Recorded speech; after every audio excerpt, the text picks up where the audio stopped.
The packaging of a show is you bring talent and writers together. That's the start, the germ of the idea. Who best, or you have a piece of talent and an actress or an actor, uh, and what writers, not only writers you represent, but writers in the industry, do you feel have the personality and the creativity that would fit best with this piece of talent? Or you have the script come in, or a writer with an idea, or a producer with an idea, and now you go find the piece of talent to mesh with that.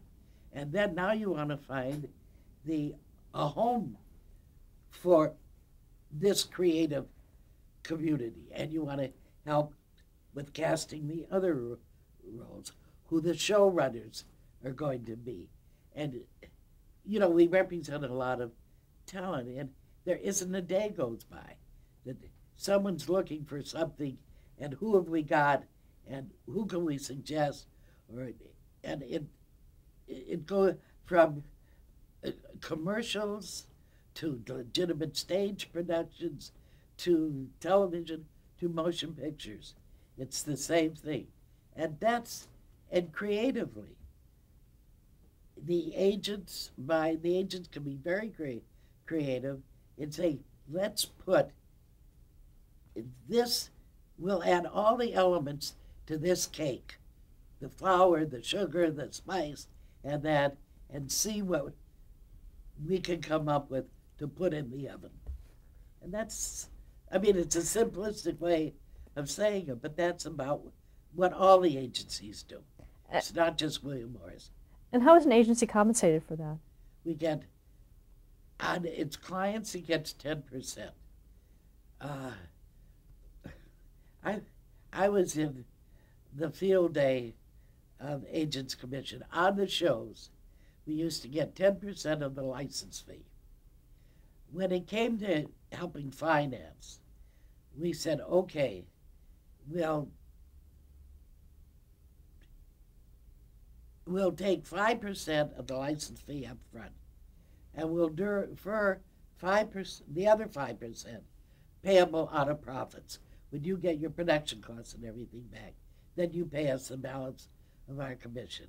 And we had a client named John Rich, a great director, and we had a show, and John said, if I bust my butt to save production costs and all the money goes to you for your deferment, and Morris said, I was in the meeting, you're right. We'll take our deferment out of 50% of the profits. And that's what we did. And for years, up until fairly recently, the William Morris Commission was 10%, 5% current, 5% deferred out of 50% of the profits. And on the back end, which is the syndication sales, we took 5% of the gross. We used to take 10% of modified gross, which was gross less distribution fees, prints, and advertising. But we went to 5% because it gave, most of the time, it gave the clients an additional percentage or a little more money, and it was easier to figure 5%, and that's what we get. And in certain other areas where I do it all, and we get 10%, But now the business has changed so, and the other agencies came in, and we bought the Arno Rifkin agency with Rich Rosenberg and musicians. What the hell was the name of it? Triad. And Triad was taking 3.5 and 3.5. And we're taking 5 and 5. So now we have shows we represent that we're getting 3.5 and 3.5 and 5 and 5. And the other agencies, ICM, started to take 3.5 and 3.5. Then they went, it got to be, if you were the agency, a smaller agency, and all you represented was the writer, you wanted to share in the package commission. So I tell you, and so there were splits involved.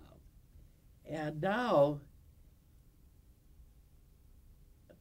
the business just isn't the same, as it was. I'm still operating on my shows earn money, the old shows, but the new ones, they have different formulas. I think it's a mistake, but I can't find City Hall. Is there a benefit in packaging a show where all of the talent and writers and producers are William Moore's clients? It's a benefit for them, because if we package a show and get a commission on the sales price, we don't commission the individual client. And sometimes the money that the individual client makes is more.